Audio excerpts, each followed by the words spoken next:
Hello students, welcome to my channel Digital Students. So in this video I will explain you question number 5 and question number 6 of 1.3 chapter 1 index number statistics. ठीक है, तो 5 और 6 number हम start करने वाले हैं. I hope आपने पहले वाले सारे सम कंप्लीट कर लिए हैं और रिटर्न भी कर लिए हैं. तो इस वीडियो को अभी आप 2 बार देखोगे. एक बार पहले पूरा समझ लो, देन आपको क्या करना है, सम्स की लाइन्स ड्रॉ करके आपको साथ साथ में करते जाना है मेरे इंस्ट्रक्शन के अकॉर्डिंग. ठीक है, तो चलो स्टार्ट करते हैं. Find ideal. देखो आइडियल पे लाइन है. आइडियल मतलब जब भी यहाँ पे आइडियल वर्ड मिले तो आप समझ जाना फिशर्स मेथड है. ठीक है, तो ideal index number from the following data for the year 2015. देखो अब आपको यहाँ पे आइटम मिली हुई है. आइटम्स हैं ABCD, फिर यूनिट्स हैं, फिर प्राइस है हमारा बेस ईयर, और जो है नेक्स्ट जो है हमारा प्राइस हमको देखो दो मिली हुई है, करंट ईयर की, और ये करंट ईयर, और ये देखो 15 करंट ईयर है और 14 बेस ईयर है. अब देखो यहाँ पे आपको पता चल रहा होगा कि ये KG वाला सम है जो हमने लास्ट वीडियो में सीखा था. वहाँ पे क्या किया था, देखो ये 20 KG है, बट यहाँ पे KG है और यहाँ पे भी KG है. आपको मैं बता दूँ ये वाले सम कैसे सॉल्व होते हैं. अगर यहाँ पे 1 KG 1 यूनिट के बारे में इंफॉर्मेशन है, ठीक है, तो प्राइस जो हम यहाँ पे 1 KG के बारे में है, तो हम क्वांटिटी चेक करते हैं कि क्वांटिटी कहीं ग्राम में तो नहीं है, क्विंटल में तो नहीं है. ठीक है, बट अगर ऐसे हो 20 KG और यहाँ पे देखो KG है क्वांटिटी और यहाँ पे भी KG है, तो हम प्राइस से क्या करेंगे, डिवाइड. आया समझ में? फिर से सुन लो कि जब भी पहले तो यूनिट्स यहाँ पे सिंगल होना चाहिए 1 KG. अगर यूनिट 1 KG है तो क्या चेक करोगे आप कि क्वांटिटी भी KG में होनी चाहिए. अगर दोनों KG में है, बट यहाँ पे क्या है, KG 1 KG में नहीं, यहाँ पे 20 KG है, तो आप प्राइस A की डिवाइड करोगे 20 से, और जो 15 की है उससे भी डिवाइड करोगे. मैं आपको प्रैक्टिकली दिखाने वाली हूँ, जैसे यहाँ पे आपको इन्फॉर्मेशन मिल रही है. नेक्स्ट फिर डजन. यहाँ पे देखो 1 डजन है नहीं, आपको यहाँ पे 1 डजन होता तो आप यहाँ पे चेक करते. देखो यहाँ पे डजन है, हाँ है, जहाँ नहीं देखो 3 डजन है या 4 डजन है. यहाँ पर कितने में डजन अलाउड है, पर डजन में होना चाहिए ना कि पीसेस में, बट यहाँ पे पीसेस में है ना. ठीक है, अब यहाँ पे देखो KG, यहाँ पे ग्राम आ गया, यहाँ पे ग्राम, तो हम क्या करेंगे, हमें पता है 1000 ग्राम इक्वल टू 1 KG, तो हम कन्वर्ट करके यहाँ पे KG कर देंगे. और यहाँ पे लीटर में है, यहाँ पे भी लीटर में, यहाँ पे भी लीटर है, बट लीटर के साथ क्या है, नंबर, तो ये वाला नंबर डिवाइड होगा, ये वाला नंबर डिवाइड होगा. तो चलो मैं आपको प्रैक्टिकली दिखा देती हूँ. सी पहले आपको कैलकुलेशन करनी है, फिर दैन टेबल. अब P0 क्या है, प्राइस इन 2014, और Q0 क्वान्टिटी इन 2014. ऐसे कंपल्सरी है लिखना हर एक सम में. फिर P1 प्राइस इन 2015 और Q1 क्वान्टिटी इन 2015. अब आ जाओ नीचे. अब यहाँ पे आपको दिख रहा है एक्सप्लेनेशन मैंने की है हर एक चीज़. देखो कि हमें जो यूनिट है, द यूनिट ऑफ प्राइस है जो KG में मिला हुआ है. किस में मिला हुआ है, 20 KG में, but and unit of quantity is KG. हमें KG में लेना था, पर हमने 20 KG का प्राइस लिखा है. ठीक है, सपोज मैंने आपको बोला कि मुझे पेन का प्राइस बताओ, तो आपने मुझे पेन का बॉक्स बता दिया और ये बता दिया कि इसमें कितनी पेन्स हैं अंदर. ठीक है, तो आप कैसे फाइंड करोगे कि आपको एक पेन की price suppose 40 rupees size packet है पेन का, और मैंने आपको ये बता दिया कि इसमें टोटल 20 पेन्स हैं, तो बताओ जो है पर पेन का प्राइस क्या होगा, 2 रुपीज़. आया समझ में? तो हमें यहाँ पे KG का प्राइस चाहिए था, तो 20 KG मिला हुआ है, इसलिए हमने क्या किया, 120 जो टोटल प्राइस है उसको 20 से डिवाइड किया, तो पर यूनिट का प्राइस आया ₹6. सेम जो करंट ईयर का है 280 है टोटल प्राइस, तो हमने क्या किया 20 से किया, तो हमें मिला, तो यहाँ पे 80 मिला हुआ था 2015 का, और 14 आपका जो है हमें मिला हुआ है 120, तो 120 डिवाइडेड बाय 20 आया 6, 80 डिवाइडेड बाय 20 आया 4, ठीक है। तो नेक्स्ट करें अभी। नेक्स्ट जो हमें आइटम बी है उसमें क्या बताया है, the unit of price is 5 dozen and the unit of quantity is dozen, ठीक है। हमें डजन में कन्वर्ट करना पड़ेगा, तो हम क्या करेंगे, सी इन 2014 द प्राइस पर डजन जैसे नहीं चलेगी, हमें टोटल 5 डजन दिए हुए हैं, तो 5 डजन था अगर 120 है तो 1 डजन का कितना आया ₹24। इन 2015 द प्राइस पर डजन 140/5 तो आया ₹228। ये हम क्यों कर रहे हैं, हमें जी एक यूनिट की प्राइस फाइंड करनी है, ना कि सबकी, ठीक है। अब इन 2015 द क्वांटिटी इज डजन, ठीक है, डजन में है, तो हमने क्या किया 48 जो पीसेस हैं उसे डिवाइड किया 12 से, तो क्या आया 4 डजन, ठीक है। हमने ऐसा क्यों किया, क्योंकि हमें पीसेस में मिला था पर हमें डजन में चाहिए था। अब सी पे चलें, the unit of price is kg and the quantity is gram, ठीक है। हमें केजी और ग्राम में से कोई भी एक चाहिए, तो हम केजी में रख रहे हैं, सब केजी में है, तो हम क्या करेंगे, अगर एक यूनिट केजी जो है वो हमको, आपको ये फॉर्मूला पता है ना कि 1000 ग्राम इक्वल टू होता है 1 kg, तो 5000 ग्राम इक्वल टू कितना, तो हमने क्या किया 1000 नीचे आया, 5000 ऊपर और मल्टीप्लाई में 1 हमने शो नहीं किया, तो यहाँ से हमें मिला 5 kg। आई होप आपको इतना क्लियर हो चुका है। नेक्स्ट चल रहे हैं सेक्शन आइटम डी पे। The unit of price is 5 litre and the unit of quantity is litre, ठीक है। हमें 1 लीटर का भाव चाहिए और इन्होंने हमें 5 लीटर का प्राइस बताया, ठीक है। तो हम जो है 5 लीटर को डिवाइड करेंगे, आया समझ में। अब इन 2015 क्योंकि हमें 14 और 15 दोनों का करना है, हमें पर यूनिट का प्राइस चाहिए, टोटल का नहीं। अगर आपको ये बात समझ में आ गई तो आपका सम इजीली सॉल्व हो जाएगा।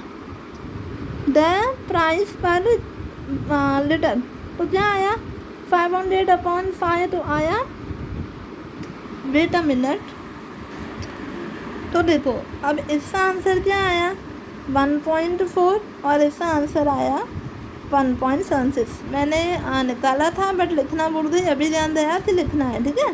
तो आप कैलकुलेटर पे करो तो आपको मिल जाएगा। आया समझ में, हमने जैसे कैलकुलेशन फाइंड की। आई होप ये आपको समझ में आ गया होगा। अगर अभी भी डाउट है तो कमेंट में पूछना। अब देखो ऐसे आपको जो है टेबल ड्रॉ करनी है, ठीक है। चलो अभी मैं आपको एक्सप्लेन करती हूँ। ये दिया हुआ है राइट, यूनिट भी दिया हुआ है, केजी, डजन, केजी और ये लीटर, ठीक है। आप सोच रहे होंगे कि यहाँ पे हमने इतने सारे कॉलम क्यों बनाए हैं, बट जिन्होंने पहले वाली सारी वीडियो अच्छे से देखी हैं तो उनको पता होगा इतने सारे क्यों बनाए हैं, क्योंकि हमें फिशर फॉर्मूला जो है उससे सबसे कैलकुलेशन करनी है। तो देखो ये हमें दिया हुआ है, ये चारों भी दिए हुए हैं, फाइंड करना है ये P1Q0, P0Q0, P1Q1, P0Q1। अब देखो नाम है P1Q0, कहाँ है P1, ये रहा, कहाँ है Q0, ये रहा, तो मल्टीप्लाई 14 10 जा 140 मिला, फिर 28 3 जा, ठीक है। आ रहा है जो आपका मेरा लिखा हुआ है 85 जा, फिर आपको ऐसे मिला। अब आगे P0Q0, ये रहा P0, ये रहा Q0, 10 6 जा, मिल रहा है जो मैं बोल रही हूँ। अब इन दोनों को धरो, 24 3 जा, 4 5 जा, फिर अभी आपको सब करने हैं टिल डी और ऐसे फिर लास्ट में टोटल लिखना है। यहाँ तक अभी भी टोटल नहीं होता है, ठीक है। अब P1Q1, ये रहा P1, ये रहा Q1, करो मल्टीप्लाई, ठीक है। 15 14 जा, 4 28 जा, ऐसे करते जाओ, ठीक है। एंड तक फिर आ जाओ P0 Q1, ये रहा P0, ये रहा Q1, 15 6 जा, 24 4 जा, ऐसे करके करो, ठीक है। ए के आइटम से ए के सारे सॉल्व करो, फिर बी के, फिर सी के, फिर डी के, हुआ, फिर टोटल करो। देखो मैच आया आपका देन आपको क्या करना है, देखो आ जाओ फिशर्स फॉर्मूला पे। Sigma P1 Q0 upon sigma P0 Q0 multiply sigma P1 Q1 और डिवाइड में सिग्मा P0 Q1। ठीक है, ये फॉर्मूला लिखिए, ये चारों पुट करो, जे और सी अपॉन में जे, फिर ये और सी अपॉन में जे। ठीक है, हो गया मल्टीप्लाई में 100। अब देखो क्या करो, ये दोनों आपस में डिवाइड करो, ये डिवाइड करो, देन क्या करो डिवाइड हो गया। अब मल्टीप्लाई करके लिखो आंसर। ठीक है, फिर इसका रूट निकालो, फिर जो आंसर है 100 से करो तो आ जाए आंसर। तो यहाँ पे हमारा ये 5 नंबर सम जो है कंप्लीट हुआ। चलो अब क्वेश्चन नंबर 6 का क्वेश्चन जो है रीड करते हैं। Question 6, find Paasche's and Fisher's index number for the year 2015 with the base year 2014। ठीक है, using the table given below. ठीक है, अब हमको देखो यहाँ पे क्या दिया हुआ है, पहले तो आइटम्स दी हुई है, फिर बेस ईयर 2014 और फिर करंट ईयर जो है हमारा 2015। आपने ध्यान दिया यहाँ पे देखो प्राइस है, यहाँ पे टोटल एक्सपेंडिचर है, फिर यहाँ पे फिर से प्राइस, यहाँ पे टोटल एक्सपेंडिचर। ऊपर वाली जो टेबल है उसमें देखो कहीं कहीं पे टोटल था, जैसे यहाँ पे था, फिर यहाँ पे था, तो हम क्या कर रहे थे, प्राइस को डिवाइड कर रहे थे। बट यहाँ पे तो सब में ऐसे करना है। आया समझ में? आप क्या करोगे, जितने भी टोटल आपको मिले हुए हैं एक्सपेंडिचर, तो प्राइस से डिवाइड करो, पता चल जाएगा ना कि पर यूनिट का कितना है। ठीक है, पर यूनिट प्राइस चाहिए हमें, इसका भी पर यूनिट प्राइस चाहिए। देखो क्वेश्चन पढ़ लो, सी ऐसे टेबल बनाओ, टेबल बना दिए, सेम ही है, टेंशन नहीं करो। अब मैं आपको डिफरेंस बताती हूँ, देखो क्या है।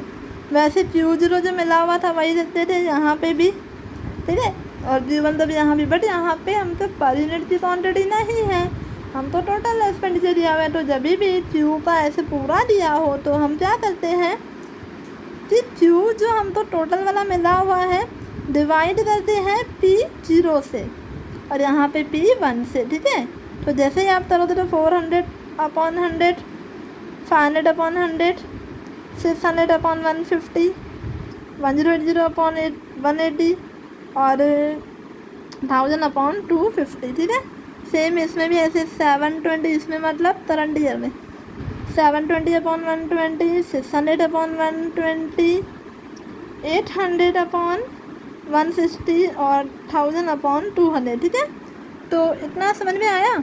अब हमको जो चाहिए होता है मिल गया, P0 मिल गया, Q0 अब आपको ये वाला लेना है, P1 मिल गया और Q1 आपको ये वाले साले लेने हैं। आया समझ में? अब आप क्या करोगे, P1 Q0 फॉर्मूला है, कहाँ गया P1 ये रहा, Q0 ये रहा, तो 120 मल्टीप्लाई जा 4, तो आया ये आंसर। ठीक है, तो सारे जो आइटम है ABCDEF सब में ऐसे ही करोगे। क्या करोगे, आप करोगे कि P1 Q0 वाला जो कॉलम है A का पहले फाइंड करो, फिर BCDEF, फिर आ जाओ P0 Q0, कहाँ गया P0 ये रहा, सॉरी ये रहा, और ये Q0 आपस में मल्टीप्लाई करके सबके ABCDE करो, फिर P1 Q1, ये Q1 है ये P1 है, करो मल्टीप्लाई, 6 को मल्टीप्लाई करना है, बोल में इससे मत करना। ठीक है, क्योंकि हमने फाइंड यही किया है, ये तो हमको टोटल मिला हुआ था। फिर क्या करेंगे,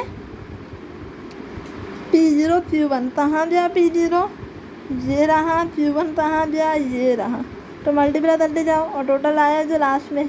ठीक है, फिर से एक बार टेबल देख लो,